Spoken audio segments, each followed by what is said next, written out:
प्यारे बच्चे, आज हमें वर्णमाला के परिचय लेना चाहिए। वर्णमाला, हिंदी वर्णमाला में स्वर और व्यंजन दो विध होता है। ನಮ್ಮ ಹಿಂದಿ ಒಳಗ ವರ್ಣಮಾಲೆಯನ್ನು ನಾವು ಇವತ್ತು ಪರಿಚಯ ಮಾಡ್ಕೊಳ್ಳೋಣ।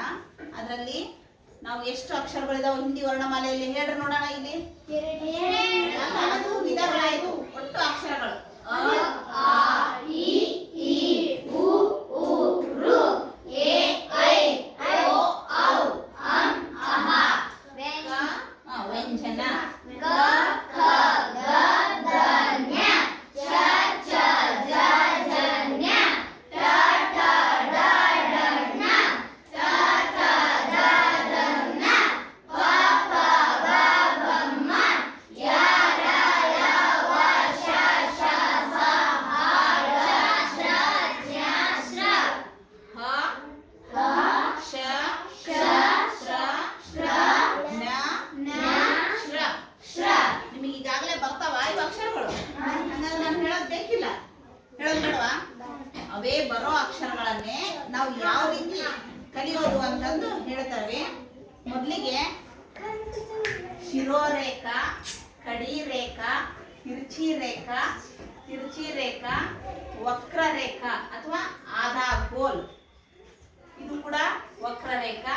ಇದು ಈ ರೀತಿ ಇರೋದು ಊಪರಿ ವಕ್ರ, ಇದು ನಿಚಲ ವಕ್ರ। ಅಂದ್ರೆ ನಾವು ಅಕ್ಷರಗಳನ್ನ ಹಿಂದಿ ಅಕ್ಷರಗಳನ್ನ ಬರೆಯೋದಕ್ಕಿಂತ ಮುಂಚೆ ಸಂರಚಕ ರೇಖಾ ಎ ಅಂತ ಕರಿತೀವಿ।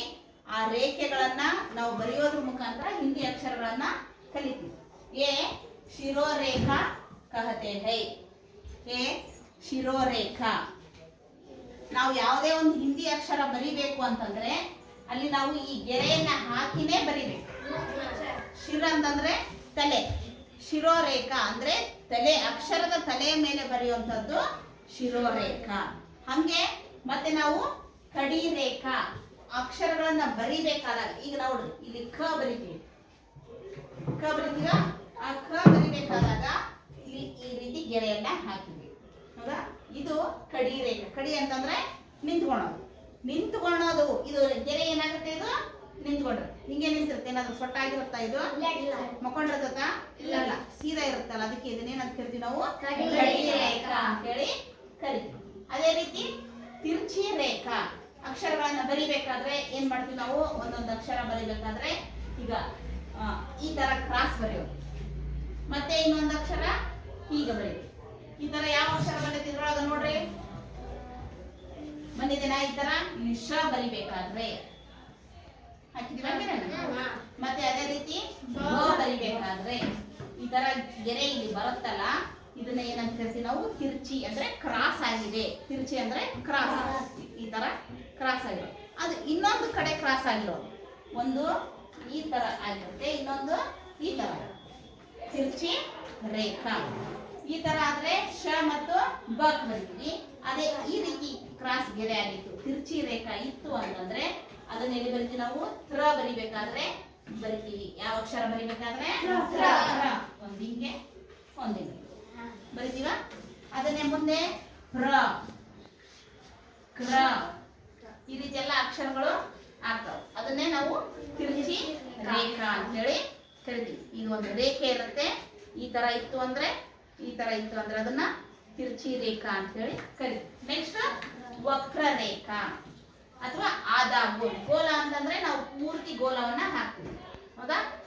ಗೋಲ ಅಂತಂದ್ರೆ ದುಂಡಾಗಿರೋದು, ರೌಂಡ್, ಅರ್ಧ ಇರುವಂತದ್ದು ಆಧಾ ಗೋಲ್। ಇದನ್ನ ಎಲ್ಲೆಲ್ಲಿ ಬರಿತೀವಿ? ಬಹಳಷ್ಟು ಅಕ್ಷರಗಳಲ್ಲಿ ಬರುತ್ತೆ। ಈ ಜಾದಾ ಅಕ್ಷರ ಮೇ ಆಧಾ ಗೋಲ ಆತೆ ನೋಡಿ, ಟ ಇಲ್ಲಿ ಪೂರ ಗೋಲ, ಇಲ್ಲಿ ಡ ಇದು ಉಲ್ಟಾ ಬಂತು, ಮತ್ತೆ ಇದು ಢ, ಇಲ್ಲೆಲ್ಲ ಏನಾಗುತ್ತೆ, ಆಧಾ ಗೋಲ ಬರುತ್ತೆ ನೋಡ್ರಿ, ಟ, ಹೌದಾ? ನಾವು ಇಂಗ್ಲಿಷ್ ನಲ್ಲಿ ಸಿ ಬರಿತೀವಿ, ABC ಬರಿತೀವಲ್ಲ, ಆ ಸಿ ಬರಿಬೇಕಾದ್ರೆ ಇದನ್ನ ಬರಿತೀವಲ್ಲ, ಅದೇ ಸಿ ಅನ್ನ ಇಲ್ಲಿ ನಾವು ಹೇಳ್ಬೋದು। ಇಲ್ಲಿ ಶಿರೋರೇಖೆಗೆ ಸಿ ಅನ್ನ ಸಿಗೆ ಹಾಕ್ಬಿಡ್ಬೇಕು, ಇಳಿ ಬಿಡೋದಂತೀವಲ್ಲ ನಾವು, ನೇದಾಕ್ತೀವಲ್ಲ, ಆ ರೀತಿ ಹಾಕಿದ್ರೆ ಅದು ಟ ಆಗುತ್ತೆ। ಇಂಥ ಆಧಾ ಗೋಲ ಪ್ರತಿ ಹಿಂದಿ ಅಕ್ಷರಗಳಲ್ಲಿ ಬರುತ್ತೆ। ಕ ಬರಿಬೇಕಂದ್ರೆ ನಾವೇನ್ ಮಾಡ್ತೀವಿ, ಇದು ಆಧಾ ಗೋಲ, ಬಂತ. ಇದು ಕಡಿ ರೇಖಾ, ಇದು ಆದಾಗೋಲ. ಇಲ್ಲೇನಾಗುತ್ತೆ, ಇದು ನಿಚ್ಚಲ ವಕ್ರ. ಇದು ಬಂದಿದೆ ನೋಡಿ, ಇದು ಒಳ್ಳೆದಿಲ್ಲ ಇದು ಅಕ್ಷರ. ಇದೇನಿದು ನಿಚ್ಚಲ ವಕ್ರ. ಇದಿಷ್ಟು ಮತ್ತು ಶಿರೋರೇಖಾ. ಇದಿಷ್ಟು ಸೇರಿ ಏನಾಯ್ತು, ಕ ಆಯ್ತು. ಶಿರೋರೇಖಾ, ಆದಾಗೋಲ, ನಿಚ್ಚಲ ವಕ್ರ. ಈ ತರ ಇರುವಂತದ್ದು ಏನಾಗುತ್ತೆ, ಕಾಲ. ಅಂದ್ರೆ ಈ ಎಲ್ಲಾ ಸಂರಚಕ ರೇಖಾಯಗಳನ್ನ ಬಳಸ್ಕೊಂಡು ನಾವು ಈ ಅಕ್ಷರಗಳನ್ನ ಕಲಿತೀವಿ. ಹೌದಾ? ತಿರ್ಚಿ ರೇಖಾ ಆಯ್ತು, ಇದು ವಕ್ರರೇಖೆ. ಇನ್ನೊಂದು ವಕ್ರರೇಖೆ ಅಥವಾ ಆದಾಗೋಲ. ಈಗ ಸಿ ಅನ್ನ, ಇಂಗ್ಲಿಷ್ ಸಿ ಅನ್ನ ಉಲ್ಟಾ ಬರೀತೀವಿ. ಇಂಗ್ಲಿಷ್ನೊಳಗೆ ಏನ್ ಮಾಡ್ತೀವಿ ನಾವು, ಸಿ ಬರ್ದಿರ್ತೀವಲ್ಲ, ಅದನ್ನೇ ನಾವು ಈ ರೀತಿ ಉಲ್ಟಾ ಬರೀತೀವಿ. ಈ ರೀತಿ ಇರೋ ಸಿ ಅನ್ನ ಈ ರೀತಿ ಬರೆದ್ರೆ ಏನಾಗುತ್ತೆ, ಅದು ಕೂಡ ವಕ್ರರೇಖಾ. ಅದೇನದು ವಕ್ರರೇಖಾ. ಆ ವಕ್ರರೇಖವನ್ನ ಬಳಸ್ಕೊಂಡು ಮತ್ತೆ ಅಕ್ಷರಗಳನ್ನ ಬರಿತೀವಿ ನಾವು. ಅದೇ ರೀತಿ ಆಗ್ಲೇ ಹೇಳಿತು ಉಪ್ರಿ ವಕ್ರ.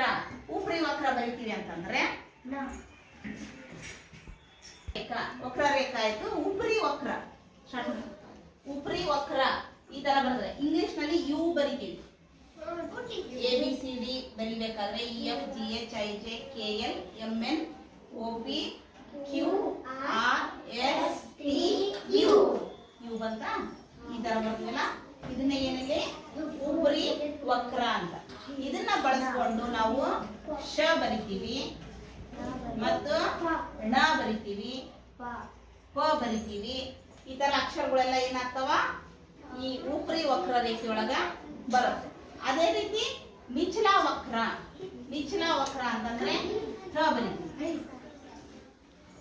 ತ ಬರ್ಲೆ. ಆಮೇಲೆ ಲ 2. ಈ ತರ ಇರೋದು ಈ ಸಂರಚಕ ರೇಖಾ ಅಂತ ಕರಿತೀವಿ. ಈ ರೇಖೆಗಳಿಂದ ನಾವು ಅಕ್ಷರಗಳನ್ನ ಬರೆಯೋದನ್ನ ಕಲಿತೀವಿ. ಮೊದಲನೇದು ಯಾವುದು ಹೇಳ್ರಿ? ಶಿರೋರೇಖಾ. ಯಾವುದು? ಶಿರೋರೇಖಾ, ಕಡಿ ರೇಖಾ, ತಿರಚಿ ರೇಖಾ, ವಕ್ರರೇಖಾ,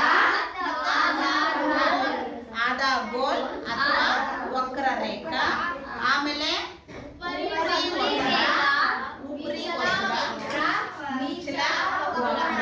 ಈ ತರ. ಅದಾದ್ಮೇಲೆ ಒಂದು ಗೋಲ. ಯಾವ್ದು? ಗೋಲ.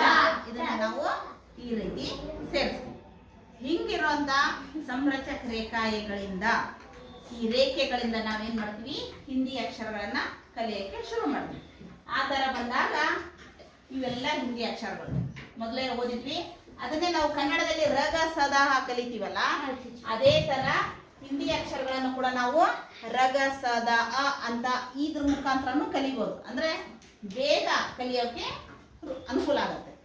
ರ ಗ ಸ ದ ಅ ಜ ವ ಮ ಬ ನ ಪ ಯ ಉ ಡ ಟ ಚ ಲ ಶ ಈ ಅನ್ಕೊಳ. ನಿನಗೆ ಬರ್ತಾಗಲ್ಲ ಓದಾಕ? ನೋಡೋಣ ಬಾ, ಓದ್ ಬಾ ನೋಡೋಣ. ಎ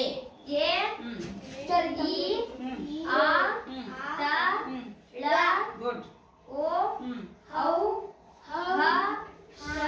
ಕವಿತಾ?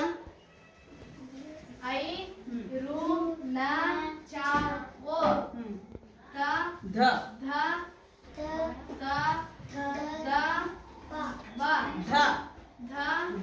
ದ ಅಮೃತ?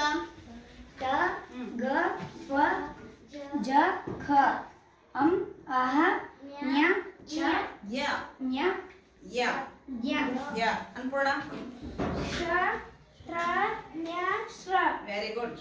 ಇವೆಲ್ಲ ಅಕ್ಷರಗಳು ಕಲ್ತಿವೆ ನಾವು. ಈ ರೇಖೆಗಳ ಮುಖಾಂತರ ಈ ಅಕ್ಷರಗಳನ್ನ ನಾವು ಈಗಾಗಲೇ ಕಲ್ತಿದ್ವಿ. ಮತ್ತೊಂದ್ಸಲ ಏನ್ ಮಾಡಿದ್ವಿ, ನಾವೀಗ ಇದನ್ನ ರಿವಿಷನ್ ಮಾಡಿದ್ವಿ. ಏನ್ ಮಾಡಿದ್ವಿ? ರಿವಿಷನ್ ಮಾಡಿದ್ವಿ. ಗೊತ್ತಾಯ್ತಾ? ಹಾಗಾದ್ರೆ ನಾಳೆಗೆ ಮತ್ತೊಂದಿಷ್ಟು ಮುಂದಿನ ಅಕ್ಷರಗಳನ್ನ ಕಲಿಯೋಣ. ಸರಳ ಶಬ್ದಗಳನ್ನ ಯಾವ ರೀತಿ ಮಾಡಬೇಕು ಅನ್ನೋದನ್ನ ನಾಳೆಗೆ ಕಲಿಯೋಣ. ಸರಿನಾ? ಶಬ್ದಗಳನ್ನ ಮೊನ್ನೆ ಏನ್ ಮಾಡಿದ್ವಿ? ಅಕ್ಷರಗಳನ್ನ ಕಲ್ತಿದ್ವಿ, ಈಗಳನ್ನ ಕಲ್ತಿದ್ವಿ, ರಗ ಸದಗಳನ್ನ ಕಲ್ತಿದ್ವಿ. ಆ ರೇಖೆಗಳ ಮುಖಾಂತರ, ಸಂರಚಕ ರೇಖೆಗಳ ಮುಖಾಂತರ ನಾವೇನ್ ಮಾಡಿದ್ವಿ? ರಗ ಸದವನ್ನೆಲ್ಲ ಕಲ್ತಿದ್ವಿ. ಈಗ ಇದರಿಂದ ಹುಟ್ಟುವಂತ ಅಕ್ಷರಗಳು ಅಥವಾ ಪದಗಳನ್ನ ಕಲಿಯೋಣ. ಸರಳ ಪದಗಳು. ಈಗ ನಾನು ನಿಮ್ಮ ಕೈಗೆ ಒಂದಿಷ್ಟು ಚಮಕ್ ಪಟ್ಟಿ ಕೊಟ್ಟಿದ್ದೀನಿ, ನೋಡೋಣ ಬಾಯಲ್ಲಿ. ಇದೇನಿದೆ ಅಕ್ಷರ? ಇದು ಒಂದೇ ಅಕ್ಷರ ಹೇಳ್ರಿ. ಇದೇನು ಸೇರಿ ಏನಾಯ್ತು? ಬತಕ್. ಬ ತ ಕ. ನಮಗೆ ಅದು ಬೇಗ ಗುರ್ಸಕ್ಕಾಗತ್ತೆ. ಮೂರನ್ನು ಸೇರಿಸ್ರಿ, ಬತಕ್. ಏನಾಯ್ತು? ಬತಕ್. ಇದು ಒಂದೇ ಅಕ್ಷರ ಓದ್ರಿ. ಇದು ಒಂದು ಅಕ್ಷರ ಓದ್ರಿ. ಇದು ಒಂದು ಅಕ್ಷರ ಓದ್ರಿ. ತ. ಮೂರು ಸೇರಿದ್ರೆ ಈಗೇನಾಯ್ತು? ಬಕ ಆಯ್ತು. ಇದನ್ನ ಸೇರಿ ಇಟ್ರೆ ಬದಕ. ಈಗ ತೆಗೆದ್ರೆ ತಕ್ಕ. ಈಗ ಈಗ ಬತ್. ಹಿಂಗೆ ಅಕ್ಷರಗಳನ್ನ ನಾವು ಗುರುತಿಸ್ಬೇಕು. ನೀ ಬಾ ಕವಿತಾ ಇದ್ದಾರ? ಹಾ, एक कौन सा अक्षर? श. बोलो, एक कौन सा अक्षर? श. ए ना. दोनों क्षणा. क्षणा क्या होता? क्षणा. चलो अन्नपूर्णा. हाँ, ये ला. ये छ. छ. दोनों चल. ಚಲೋ ತೋರ್ಸು, ನೀನ್ ತೋರ್ಸು. ಹಾ, ಏನಾಯ್ತು? ಈ ತರ ನಾವು ಅಕ್ಷರಗಳನ್ನ ನೋಡ್ಬೋದು. ಈಗ ನಿಮ್ ಕೈಯಾಗಿರೋ ಎಲ್ಲಾ ಅಕ್ಷರಗಳನ್ನ ತೋರಿಸ್ರಿ, ಎಲ್ಲಾರು ತೋರಿಸ್ರಿ.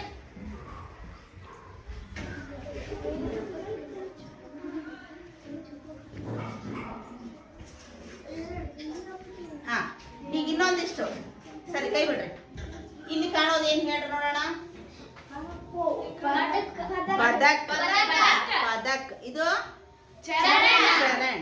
ಹಂಗಂದ್ರೆ ಇಲ್ಲೇ ಬರ್ರಿ, ಟೇಬಲ್ ಹತ್ರ ಬರ್ರಿ, ನೋಡೋಣ. ಎಲ್ಲಾರು ನಿಧಾನಕ್ಕೆ ಬರ್ಬೇಕು. ಹಾ,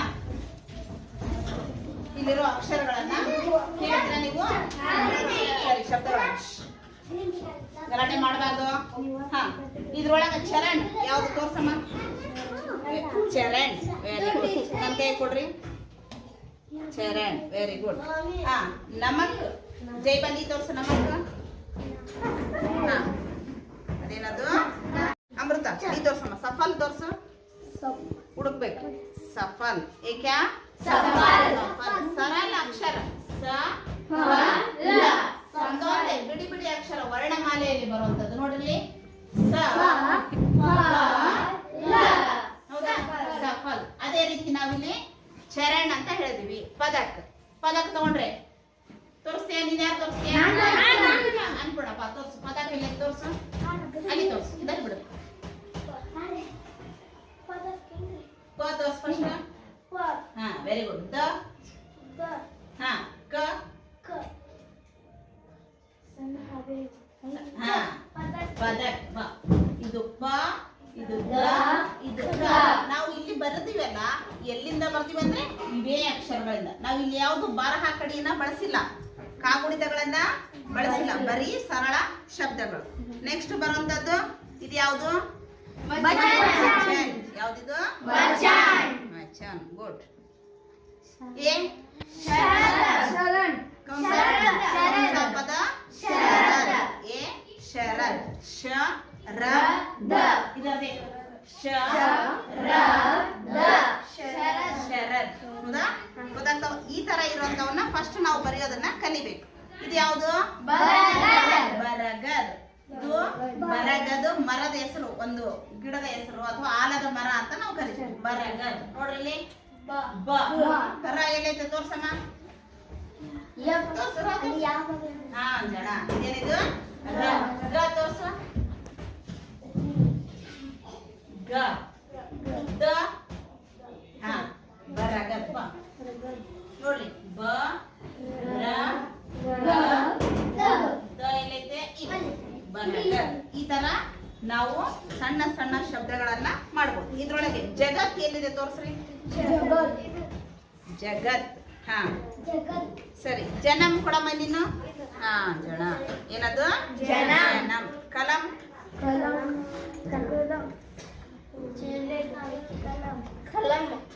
ಕಲಂ ಅಲ್ಲ ಇದು ಅಲ್ಲ. ನಾನು ಅದಕ್ಕೆ ಬೇಕು ಅಂತ ಹೇಳಿ ಇದ್ರೊಳಗೆ ಕಲಂ ಇಲ್ಲ.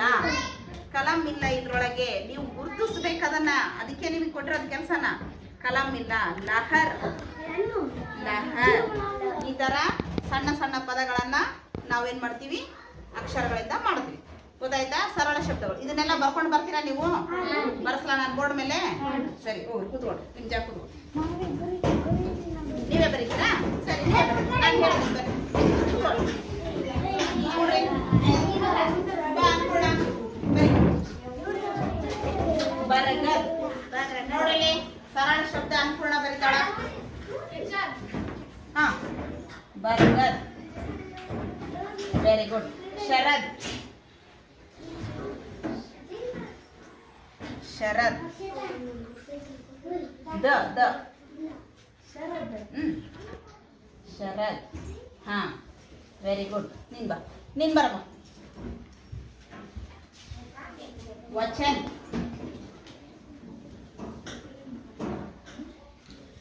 Very good. ಸಡಕ್ ಸಡಕ್. ಸರಿ ನೀನ್ ಬರಮ್ಮ. ಗುಂಡಮ್ಮ ಗುಂಡಮ್ಮ. ಬರೀ ವಟ. ಎರಡೇ ಅಕ್ಷರ ಇರೋದು. ವಟ. ದ ಆಯ್ತು. ಟ ಬರೀ. ಹಾ ವಟ. ಏನಿದು ವಟ. ಇನ್ನೊಂದು ಬರೀ. ಮರ. ಹಾ ಮರ. ನೀನ್ ಬರೀತೀಯಾ? ಅನ್ನಪೂರ್ಣ. ಅಮೃತ ಬರೀ ಬಾಮ್ಮ.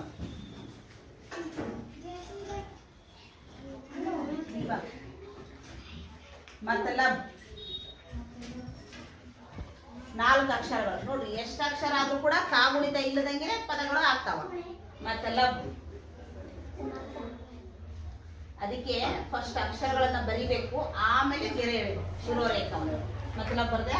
ಶೆಲ್ಗಮ್ ಶೆಲ್ಗಮ್. ಲ ಗ ಮ. ಹಾ ಶೆಲ್ಗಮ್. ಈ ತರ ನಾವೇನ್ ಮಾಡ್ತೀವಿ ಪದಗಳನ್ನ ಮಾಡ್ತೀವಿ. ಅರ್ಥ ಆಯ್ತಾ? ಈ ತರ ಪದಗಳನ್ನ ನೀವು ತಿಳ್ಕೊಂಡು ಬರ್ತೀರಾ, ಕಲ್ಕೊಂಡು ಬರ್ತೀರಾ. ನಿಮ್ಮ ಪಠ್ಯ ಪುಸ್ತಕದಲ್ಲಿ ಇದೆ. 6ನೇ ತರಗತಿ ಪಠ್ಯ ಪುಸ್ತಕದಲ್ಲಿ ಪಾಠ 3ನೇದು पाठ 3 पढ़ो समझो और लिखो। चित्र सहित शब्द है, इधर चित्र भी है शब्द भी है। अ से अनार, आ से अमरूद, आ से आम, आ से आम, ई से इमली, ई से इंजा, ई से ईट, ई से ईक। Very good. ऊ से उल्लू, ऊ से उलई, ऊ से ऊन, ऊ से ऊंट, रू से ऋषभ, रू से ऋषि, ए से एड़ी, ए से एकारा, ऐ से ऐरावत, ऐ से ऐनक, औ से ओ से ओंट, ओ से ओंट, ओ से ओटड़ी, औ से औषध, औ से औरत, औं से अंगूर, अं से अंडा, आहा से आहा, आहा से आहा। ಇದೊಂದು ಹಾಡೈತೆ, ಹೇಳ್ತೀರಾ?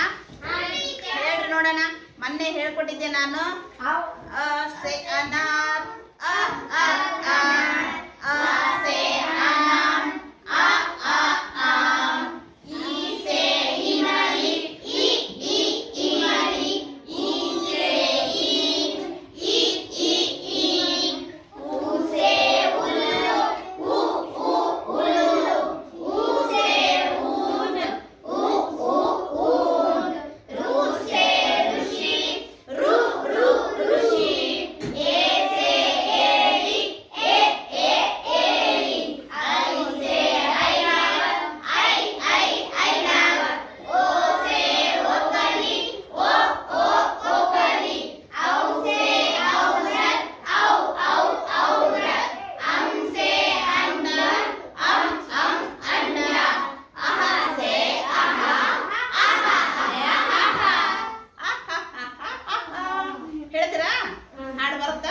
ಜೈ ಬಾ ಹೇಳ್ತೀಯಮ್ಮ ನಿನ್ನ ಬಾ ಹೇಳ್ಬ ನೀನು ಹೇಳ್ತೀಯ ಬಾ ಅಕ್ಷತ ಇಬ್ರು ಹೇಳ್ತಾರ ನೋಡ್ರಿ ಎಷ್ಟು ಚೆನ್ನಾಗಿ ಹೇಳ್ತಾರ ಬರ್ರಿ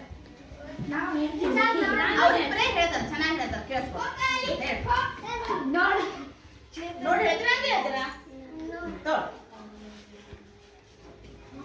ಆಸೆ ಅನಾರ್ ಆ ಅನಾರ್ ಆಸೆ ಆಮ್ ಆ ಆಮ್ ಈಸೆ ಇಮಲಿ ಇಮಲಿ ಈಸೆ ಈಗ್ ಈಗ್ ಊಸೆ ಉಲ್ಲು ಉಲ್ಲು ಊಸೆ ಊಂಟ್ ಊಂಟ್ ಋಷೆ ಋಷಿ ಋಷಿ ಏಸೆ ಏಡಿ ಏಡಿ ಐಸೆ ಐನಟ್ ಐನಟ್ ಓಸೆ ಒಕಲಿ ಒಕಲಿ ಔಸೆ ಔರತ್ ಔರತ್ ಅಂಸೆ ಅಂಡ ಅಂಡ ಆಸೆ ವೆರಿ ಗುಡ್ ಚೆನ್ನಾಗಿ ಹೇಳಿದ್ರಲ್ಲ ಅವ್ರಿಗೆ ಚಪ್ಪಾಳೆ ಹೊಡೀರಿ ಮತ್ತೆ ಈ ರೀತಿ ನಾವು ಹಾಡಿನ ಮುಖಾಂತರ ಕೂಡ ಸಣ್ಣ ಸಣ್ಣ ಪದಗಳನ್ನ ಕಲಿಬಹುದು ಅದನ್ನೇ ಓದೋದಕ್ಕೂ ಬರುತ್ತೆ ಬರೆಯೋದಕ್ಕೂ ನಮಗೆ ಬರುತ್ತೆ ಅರ್ಥ ಆಯ್ತಾ ಸರಿ ನೆಕ್ಸ್ಟ್ ಕ್ಲಾಸ್ ನಲ್ಲಿ ಮತ್ತೆ ಭೇಟಿಯಾಗೋಣ ಓಕೆ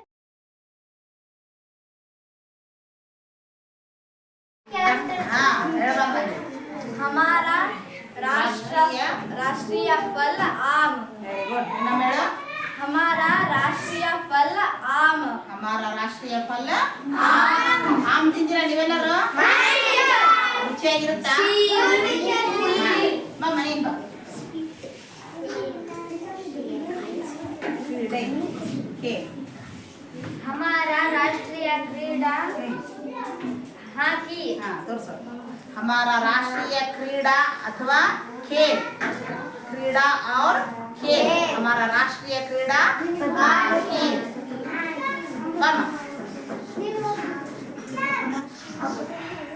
हमारा राष्ट्रीय फूल कमल हाँ बोलो हमारा राष्ट्रीय फूल कमल हमारा राष्ट्रीय फूल कमल हमारा राष्ट्रीय पक्षी मोर हमारा राष्ट्रीय पक्षी मोर हमारा राष्ट्रीय पक्षी मोर ಈ ತರ ನಮ್ಮ ರಾಷ್ಟ್ರೀಯ ಪ್ರತೀಕಗಳನ್ನ ಅಥವಾ ಲಾಂಛನಗಳನ್ನ ನಾವು ತಿಳ್ಕೊತೀವಿ ಅದ್ರಂಗೆ ರಾಷ್ಟ್ರೀಯ ಧ್ವಜ ಕೇಸರಿ ಬಿಳಿ ಹಸಿರಿರುವಂತಹ ಬಾವುಟ ಮತ್ತೆ ರಾಷ್ಟ್ರೀಯ ಸಿಂಹ 4 ಮುಖದ ಸಿಂಹ 4 ಮುಖದ ಶೇರ್ 4 ಮುಖ ವಾಲೆ ಶೇರ್ ಹಂಗೆ ರಾಷ್ಟ್ರೀಯ ಗಾನ ಜನಗಣ ಮನ ರಾಷ್ಟ್ರೀಯ ಗಾನ ಜನಗಣ ಮನ राष्ट्रीय प्राणी या राष्ट्रीय पशु बाघ राष्ट्रीय पक्षी मोर राष्ट्रीय फूल कमल ಈ ತರ ನಾವು ಏನು ಮಾಡ್ತೀವಿ ನಮ್ಮ ರಾಷ್ಟ್ರೀಯ ಚಿಹ್ನೆಗಳನ್ನ ಅಥವಾ ರಾಷ್ಟ್ರೀಯ ಪ್ರತೀಕಗಳನ್ನ ಗುರುತಿಸ್ತೀವಿ ಇದು ನಮ್ಮ ದೇಶದ ಸ್ವಾಭಿಮಾನದ ಗೌರವದ ಅಭಿಮಾನದ ಸಂಕೇತ ಇವೆಲ್ಲವೂ ಹಾಗಾಗಿ ನಾವು ಇವುಗಳನ್ನ ನಮ್ಮ ರಾಷ್ಟ್ರದ ಬಗ್ಗೆ ನಾವು ಗೌರವವನ್ನು ಬೆಳೆಸ್ಕೋಬೇಕು ಭಕ್ತಿಯನ್ನ ಬೆಳೆಸ್ಕೋಬೇಕು ಅಂತಂದ್ರೆ ಇವುಗಳ ಮೇಲೆ ನಾವು ಅಭಿಮಾನವನ್ನ ಇಟ್ಕೋಬೇಕು ಮತ್ತೆ ಅವುಗಳನ್ನ ಹಾಳಾಗ್ಲಾರ್ದಂಗೆ ನಾವು ನೋಡ್ಕೋಬೇಕು ಅವು ಹಾಳಾಗ್ಲಾರ್ದಂಗೆ ನಾವು ನೋಡ್ಕೋಬೇಕು ಅಷ್ಟೇ ಗೌರವವನ್ನ ಸಲ್ಲಿಸ್ಬೇಕು ಈಗ ನಾವು ನಾಳೆ 15ನೇ ತಾರೀಕು ಬಂತು ಸ್ವಾತಂತ್ರ್ಯ ದಿನಾಚರಣೆ ಅವತ್ತಿನ ದಿನ ಏನ್ ಮಾಡ್ಬೇಕು ನಾವು ರಾಷ್ಟ್ರ ಧ್ವಜವನ್ನ ಎತ್ತರದಲ್ಲಿ ಹಾರಿಸ್ತಾ ಅದಕ್ಕೆ ಗೌರವ ಕೊಡ್ಬೇಕು ನಾವೇನ್ ಮಾಡ್ತೀವಿ ಇವತ್ತಿನ ದಿನಮಾನಗಳಲ್ಲಿ ಪ್ಲಾಸ್ಟಿಕ್ ಬಾವುಟವನ್ನು ಹಿಡ್ಕೊಂಡು ಅಡ್ಡಾಡ್ತೀವಿ ಪ್ಲಾಸ್ಟಿಕ್ ಬಾವುಟವನ್ನು ಹಿಡ್ಕೊಂತೀವಿ ಆ ಬಾವುಟನ ಜೆಂಡ ಆರಿಸಿದ ಮೇಲೆ ಹೋಗಿ ಎಲ್ಲೋ ಬಿಸಿ ಹಾಕ್ಬಿಡ್ತೀವಿ ಆ ರೀತಿ ಬಿಸಿ ಹಾಕ್ಬಾರ್ದು ಆ ರೀತಿ ಅದು ಬಿತ್ತು ಅಂದ್ರೆ ನಾವು ಅದನ್ನು ತುಳಿಬಾರ್ದು ಯಾವತ್ತಿಗೂ ನಮ್ಮ ರಾಷ್ಟ್ರ ಧ್ವಜವನ್ನ ಅತ್ಯಂತ ಗೌರವದಿಂದ ಕಾಣಬೇಕು ಅದು ಹರಿಬಾರ್ದು ಹೊಲಸಾಗಿರಬಾರ್ದು ಆಮೇಲೆ ಅದನ್ನ ನಾವು ಕಾಲಾಗ ಹಾಕಿ ತುಳಿಬಾರ್ದು ಅದು ನಾವು ನಮ್ಮ ದೇಶಕ್ಕೆ ಮಾಡುವ ಅವಮಾನ ನಮ್ಮ ದೇಶದ ಬಗ್ಗೆ ನಮಗೆ ಗೌರವ ಐತಾ ಅಭಿಮಾನ ಐತಾ ಹಂಗಂದ್ರೆ ನಾವು ನಮ್ಮೆಲ್ಲಾ ರಾಷ್ಟ್ರೀಯ ಚಿಹ್ನೆಗಳಿಗೆ ವಿಶೇಷವಾಗಿ ರಾಷ್ಟ್ರ ಧ್ವಜಕ್ಕೆ ರಾಷ್ಟ್ರ ಗೀತೆಗೆ ಭಕ್ತಿ ಗೌರವ ನಮನವನ್ನ ಸಲ್ಲಿಸಬೇಕಾದದ್ದು ನಮ್ಮೆಲ್ಲರ ಆದ್ಯ ಕರ್ತವ್ಯ ಬೋಲೋ ಭಾರತ್ ಮಾತಾ ಕಿ ಜೈ ಹಾ ಹೇಳಬಾರ್ದು राष्ट्रीय फल आम। Very good. ಇನ್ನೊಮ್ಮೆ ಹೇಳು. हमारा राष्ट्रीय फल आम। ಹಮಾರ ರಾಷ್ಟ್ರೀಯ ಫಲ ಆಮ್ ತಿಂದಿರಾ ನೀವೆಲ್ಲರೂ? ರುಚಿಯಾಗಿರುತ್ತಾ? ಮನೆಯಿಂದ ಬಾ. ಕ್ರೀಡೆ ಕೆ. हमारा राष्ट्रीय क्रीड़ा हॉकी। ಹಾ ತೋರಿಸು. ಹಮಾರ ರಾಷ್ಟ್ರೀಯ ಕ್ರೀಡಾ ಅಥವಾ खेल, क्रीड़ा और खेल. हमारा राष्ट्रीय क्रीड़ा और खेल. बनो.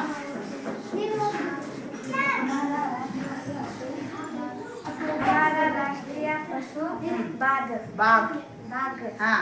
हमारा ರಾಷ್ಟ್ರೀಯ ಪಶು ಬಾಘ. ನಮ್ಮ ರಾಷ್ಟ್ರೀಯ ಪ್ರಾಣಿ ಯಾವುದು? ಹುಲಿ ಅಂತ ಕನ್ನಡದಲ್ಲಿ ಕರಿತೀವಲ್ಲ ಅದೇ ತರ ಹಮಾರ ರಾಷ್ಟ್ರೀಯ ಪಶು ಬಾಘ. नेक्स्ट अमृता.